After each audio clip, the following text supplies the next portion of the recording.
নমস্কার বন্ধুরা, আশা করছি আপনারা সবাই ভালো আছেন এবং সুস্থ আছেন। আমি রাখি, আমার চ্যানেলে সবাইকে জানাই অনেকটা স্বাগত। তো বন্ধুরা, প্রতিদিনের মতো আজও চলে এসেছি এমন কিছু হ্যাক নিয়ে যেটা অনেকটাই কিন্তু সংসার জীবনে কাজে আসতে চলেছে এবং তার মধ্যে থেকে একটু নিজেদের জন্য সময় বের করে নিতে পারবেন। তো বন্ধুরা, চলে এসেছি প্রথম টিপসে। এখন যেহেতু প্রচুর গরম পড়ছে, গরমের দিনে আদার কিন্তু প্রচুর দাম। এইবার এই আদাগুলো আমরা যখন কিনে আনি, এই গরমের সময় কি হয়, এতটা দাম দিয়ে জিনিস কিনে এনে যদি সেটা নষ্ট হয়ে যায়, পচতে শুরু করে দেয়, তখন বড্ড গায়ে লাগে। তো এরকম যখন আমরা অনেকটা করে আদা কিনে আনি, দেখবে সেই আদাগুলো আস্তে আস্তে শুকাতে শুরু করে দেয়। বাইরে যদি রাখি, শুকিয়ে যায় আস্তে আস্তে। তো এই আদাগুলোকে কিভাবে আমরা বেশ কিছুদিনের জন্য সংরক্ষণ করতে পারবো, তার জন্য নিয়ে নেবে এই ধরনের একটা কাচের জার। এবার এরকম একটা কাচের জার, ছোট হলে একটা থেকে দুটো নিতে পারো, যেমন আদা সেই হিসাবে নিতে হবে।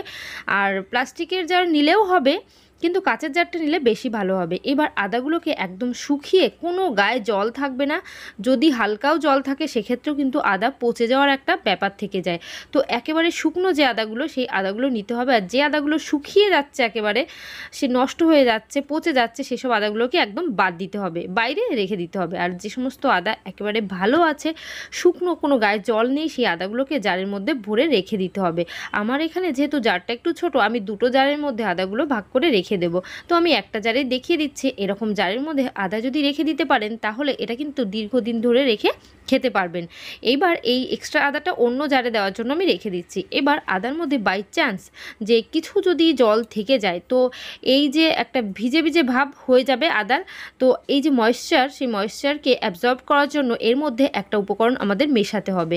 কাঁচের জারের মধ্যে আদা তো রাখলাম, আদার মধ্যে দিয়ে দেব আমাদের প্রত্যেকের বাড়িতে এমন একটা জিনিস থাকে যেটা আমরা প্রতিদিন খাই, সেটা হলো চাল থেকে যে ভাত খাই, মানে চাল নিতে হবে। এই চাল কিন্তু যে কোনো ময়েশ্চারকে লক করে দেয়। তো সেই আদার মধ্যে এইভাবে কিছুটা পরিমাণ চাল যদি আমরা রেখে দিই, রাখার পর ঢাকনাটা আটকে এক জায়গায় রেখে দিলাম, তাহলে কিন্তু আদা বেশ কিছুদিন আমরা রেখে খেতে পারবো, নষ্ট হবে না। যেহেতু আদার কিন্তু প্রচুর দাম, সেই দামি জিনিসটা কিনে যদি সেটা নষ্ট হয়ে যায়, তখন আমাদের কারোরই ভালো লাগে না, টাকা পয়সার কিন্তু ব্যয় হতে শুরু করে। তো এই যে টাকা পয়সা নষ্ট যাতে না হয়, তার জন্য ছোটো ছোটো টিপস আমরা অ্যাপ্লাই করার চেষ্টা করি। তো আশা করছি বন্ধুরা, এই টিপসটা অনেকটা আপনাদের কাজে আসবে, অনেকটাই ভালো লেগেছে।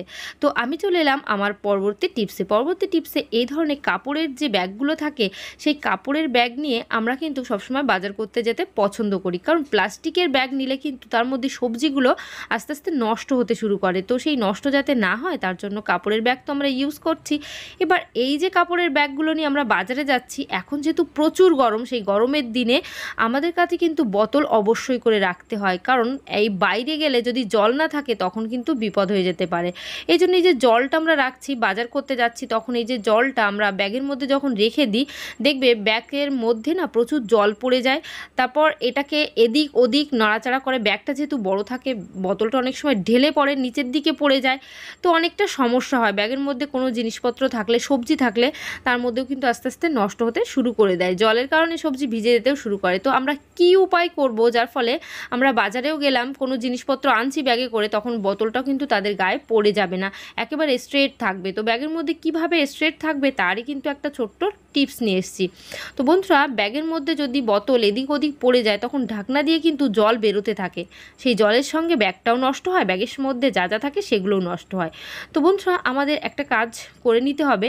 এইভাবে যেখানে বোতলটা রাখবো, ঠিক কর্নারের দিকে, একদম কর্নারের যে গাটা ঘষে আমাদের বোতলটা রাখতে হবে, একেবারে কর্নারটায়। এভাবে কর্নারের মধ্যে বোতল নিয়ে আমরা কি করব, আমাদের প্রত্যেকের কাছে থাকে, মানে প্রত্যেকটা মহিলার কাছে থাকে রাবার ব্যান্ড অথবা সেফটি পিন। তো দুটোকেই কাজে লাগাতে হবে। এইভাবে একটা চুলে দেওয়া যে গার্ডারগুলো আমরা নিয়ে নিয়েছি, চুলে দেওয়া গার্ডার, রাবার যা ইচ্ছা নিতে পারো। তো এইভাবে নিয়ে একটা সেফটি পিন আটকে দিয়েছি, আটকে দিয়ে একেবারে ঠিক ব্যাগের নিচে, মানে মিডিলে, ভেতরের দিকে মিডিলে যেখানে বোতল আছে, ঠিক বোতল বরাবর, ঠিক বোতলের ঢাকনাটা আছে যেখানে, তার সাইডেই এখানে একটা কর্নারের দিকে সেফটি পিনটা আমি আটকে দেবো। কেন এখানে সেফটি পিন আটকাচ্ছি সবটাই বলবো। বন্ধুরা, এখানে সেফটি পিন আটকানোর কারণ, এর মধ্যে যে চুলে দেওয়া যে গার্ডারটা আছে, সেই গার্ডারটার ফলে বোতলটা কিন্তু এইখানে ঢাকনার মধ্যে আমি দুবার ঘুরিয়ে নেব। এইভাবে দুবার যদি ঘুরিয়ে নিতে পারি, তাহলে কিন্তু বন্ধুরা ব্যাগের মধ্যে বোতলটা এইখানেই সেট হয়ে থাকবে। এখান থেকে যতই আমরা ব্যাগটা নাড়াই চাড়াই যা ইচ্ছা করি না, কিন্তু ব্যাগ থেকে কখনো বোতলটা পড়বে না, এইভাবে স্ট্রেট হয়ে এখানেই থাকবে। আমাদের যেখানে প্রয়োজন, যেভাবে রাখার প্রয়োজন ব্যাগটা আমরা রাখবো, তাহলে বোতলটা কিন্তু আর পড়বেও না, নষ্ট হবে না। আমরা হাতেও করে যখন নিয়ে যাব তখনও কিন্তু ব্যাগটার মধ্যে বোতলটা ঠিক স্ট্রেটভাবেই ওখানে থাকবে। আর আমাদের প্রয়োজন যখন হবে তখন এই যে চুলের যে ব্যান্ডটা, সেই ব্যান্ডটা খুলে বোতলটা নিয়ে জলটা খেয়ে নিতে পারবো। তো আশা করছি এই টিপসটা আপনাদের অনেকটা ভালো লেগেছে, অনেকটাই কাজে আসবে। তো বন্ধুরা, চলে এলাম আরও একটা টিপস নিয়ে। এখানে আছে শশা। শশা খেতে আমরা কিন্তু সবাই পছন্দ করি, বিশেষ করে শীত গ্রীষ্ম যে কোনো কালে আমরা শশা খেতে পছন্দ করি। স্যালাড হিসাবে শশাটা কিন্তু ভীষণ যায়। এবার এই যে শশাটা আমরা যখন কাটি, অনেক সময় দেখবে বাজার থেকে শশা আনার পর শশাটা যাতে তিতো না হয় তার জন্য আমরা এই গোড়ার দিক থেকে একটু কেটে এখানে ঘষে নিই। ঘষে নিয়ে এর মধ্যে থেকে একটা আঠা মতন বের হয়, সেই আঠাটা বের হওয়ার কারণে কিন্তু তিতো ভাবটা কমে যায়। এবার আমরা কি করব, ঘষে নিলাম, এবার যে ফেনাটা হলো এখান থেকে আমি কিছুটা অংশ কেটে বাদ দেব। এই পদ্ধতিটা ইউজ করলে শশার যে তিতো ভাবটা অনেকটা চলে যায়। আবার অনেক সময় দেখবে এইভাবে ঘষে নিলেও শশার তেতো ভাবটা একেবারেই যেতে চায় না। আমরা যেভাবে খাবো এটাকে ঠিক সেইভাবে আমরা যখন কেটে নিই, এইভাবে আমি মিডিল থেকে কেটে একটা চৌকো আকারে 4টে টুকরো করে নিলাম। এইভাবে শশাটা আমরা যখন কেটে নিই খাওয়ার জন্য, দেখবেন অনেকটা সময় এইভাবে শশা কাটার পরও কিন্তু আমরা যখন এটা খেতে বসছি, খাওয়ার সময় দেখছি শশার টুকরোগুলো প্রচুর তিতো, মানে সেই তিতো ভাবটা আঠারা দূর করলেও কিন্তু তিতো ভাবটা দূর হলো না। তখন আমরা ছোট্ট একটা উপায় বের করতে পারবো, যার ফলে শশার তেতো ভাবটা একেবারেই কিন্তু চলে যাবে। তার জন্য আমরা দেখেন বন্ধুরা, এখানে যে গোড়ার দিকটা আমরা করে নিয়েছি, মানে আঠা বের করে নিয়েছি, তখনও তেতো গেল না। সেই পর্যায়ে আমরা নিয়ে নেব দুধ। এইভাবে শশা কেটে যতটা শশা আমাদের প্রয়োজন সেই ততটা শশার মধ্যে এইভাবে দুধ যদি আমরা একটু চারিদিকে শশার গায়ে পুরো লাগিয়ে দিতে পারি, এইভাবে শশার গায়ে পুরো দুধটা আমরা দিয়ে দেব। তো বন্ধুরা, এখানে যে দুধটা আছে সেই দুধটা চামচের সাহায্যে পুরো শশার মধ্যে এইভাবে করে মিশিয়ে দিতে হবে। শশার মধ্যে যদি এইভাবে দুধ আমরা মিশিয়ে 10 থেকে 15 মিনিট এইভাবে রেখে দিতে পারি, তাহলে দেখবেন শশার মধ্যে যে তিতোভাবটা থাকে সেই তিতোভাবটা কিন্তু একেবারেই চলে যাবে। প্রথম স্টেপটা করলে যদি তিতোভাবটা না যায়, তাহলে কিন্তু দ্বিতীয় কাজটা অবশ্যই করতে হবে। তাহলে শশার মধ্যে কোনো তিতোভাব থাকবে না। এটা খেতে কিন্তু আমাদের অনেকটাই ভালো লাগবে। আর শশা যেহেতু প্রচুর উপকারী, এটা খেলে আমাদের অনেকটা উপকারেও আসবে। তো বন্ধুরা, আশা করছি আমার এই টিপসটাও আপনাদের অনেকটা ভালো লেগেছে, অনেকটাই কাজে আসবে। চলে এলাম আরও একটা টিপস নিয়ে। বন্ধুরা, গ্যাস বার্নার যদি ভালো না থাকে, রান্না করা অনেকটাই কিন্তু সমস্যা হয়ে যায়, সঙ্গে সিলিন্ডারও তাড়াতাড়ি কিন্তু শেষ হয়ে যাবে, টাইমও অনেকটাই কিন্তু নষ্ট হয়ে যাবে। এর জন্য টাইম টু টাইম বার্নার কিন্তু পরিষ্কার করা উচিত। মাসে একবার অন্তত পরিষ্কার অবশ্যই করতে হবে। গ্যাস যদি বেশি দিন না যায়, বার্নার ছিদ্র বন্ধ হয়ে যায়, সেক্ষেত্রে আমরা একটা ট্রিক অ্যাপ্লাই করতে পারি, যার ফলে এটা কিন্তু অনেকটা কাজে আসতে চলেছে। তো আমরা এই যে বার্নারটা যে ছিদ্র যদি বন্ধ হয়ে যায়, তখন কিন্তু গ্যাসটা চারিদিক থেকে বেরোতে শুরু করে, তখন অনেকটাই কিন্তু গ্যাস নষ্ট হতে শুরু করে। তো তার জন্য আমরা কি করব বন্ধুরা, এখানে বার্নারগুলোকে আমি কিন্তু খুলে নিচ্ছি। খুলে এবার একটা পাত্র নিয়ে নেব, এমন একটা পাত্র যেটা অন্য কোনো কাজে কিন্তু ব্যবহার করব না, এই সমস্ত কাজের জন্য রেখে দেব। এবার এই পাত্রটার মধ্যে আমি বার্নার দুটোকে দিয়ে দিচ্ছি। এবার এই যে বার্নারটা দিয়ে দিলাম, বার্নারের মধ্যে আমি কিন্তু জল দিয়ে দিচ্ছি। এতটা জল দিতে হবে যেখানে বার্নারটা পুরো জলের মধ্যে ডুবে থাকে। এইবার এই যে জলটা দিয়ে দিলাম, জলের মধ্যে আমি একে একে আমার প্রত্যেকটা উপকরণ দিয়ে দেব। এখানে আমি কিন্তু দিয়ে দিচ্ছি লবণ, বেশ কিছুটা করে কিন্তু লবণ দিতে হবে। 2 চামচ লবণ আমার এখানে দিতে হবে। আমি দেওয়া হয়ে গেল আমার 2 চামচ লবণ। এইবার দিয়ে দেব হারপিক। তো বন্ধুরা, এই যে হারপিকটা আছে, হারপিক কিন্তু ক্লিনিংয়ের জন্য ভীষণ উপকারী, তেমনি লবণও কিন্তু ক্লিন করতে ভীষণ সাহায্য করে। তো লবণ আর হারপিক এইভাবে আমি জলের মধ্যে কিন্তু মিশিয়ে দিচ্ছি। হারপিক কখনো ডাইরেক্ট ইউজ করা কোনো প্রোডাক্টের উপরেই উচিত না, তাহলে সেই জিনিসটা না নষ্ট হয়ে যায়। এই জন্য জল আর লবণ দিয়েছি, তার মধ্যে হারপিক দিয়ে দিলাম। এইবার দিয়ে দেবো জামা কাপড় কাচার যে সার্ফ।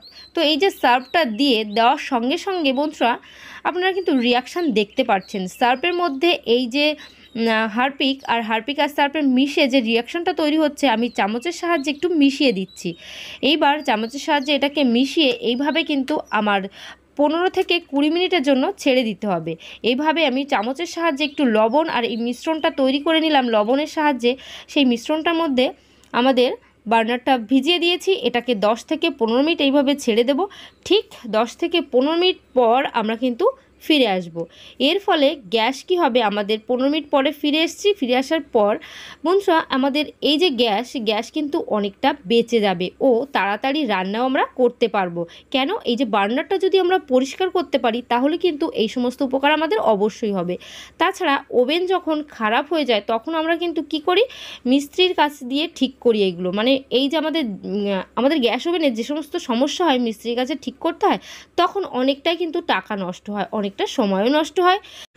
সেই সমস্ত সমস্যা আজ কিন্তু একেবারেই শেষ হয়ে যাবে।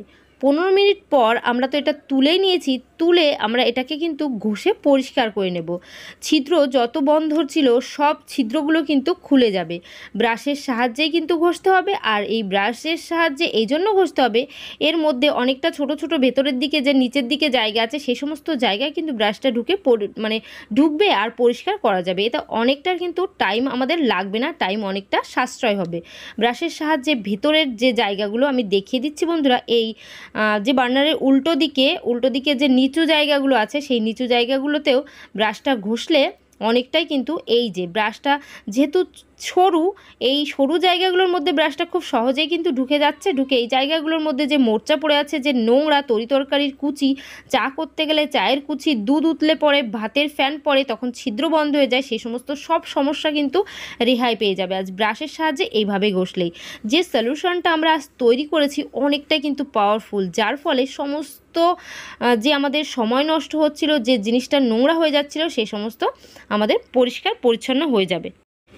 এজন্য কিন্তু কোনো সময়ও নষ্ট করতে হবে না, আমাদের বার্নারটা পরিষ্কারও হয়ে যাবে। মাসে অন্তত একবার এইভাবে অবশ্যই কিন্তু পরিষ্কার করবেন, তাহলে দেখবেন বার্নারটা সব দিন কিন্তু পরিষ্কার যদি চকচকে থাকে তাহলে বার্নারে কোনো সমস্যা হবে না, আর আগুন জ্বলতেও কিন্তু কোনো অসুবিধাই হবে না। তো বন্ধুরা এইভাবে আগুন জ্বালিয়েও আমি দেখিয়ে দিচ্ছি বার্নারটা কতটা পরিষ্কার হয়ে গেছে। তো আশা করছি আমার এই টিপসগুলো অনেকটা ভালো লেগেছে, অনেকটা কাজে আসবে। তো আজকের ভিডিও এখানে শেষ করছি, সবাই ভালো থাকবেন, সুস্থ থাকবেন। তো বাই, টাটা, আবার নেক্সট ভিডিও তাড়াতাড়ি দেখা হবে।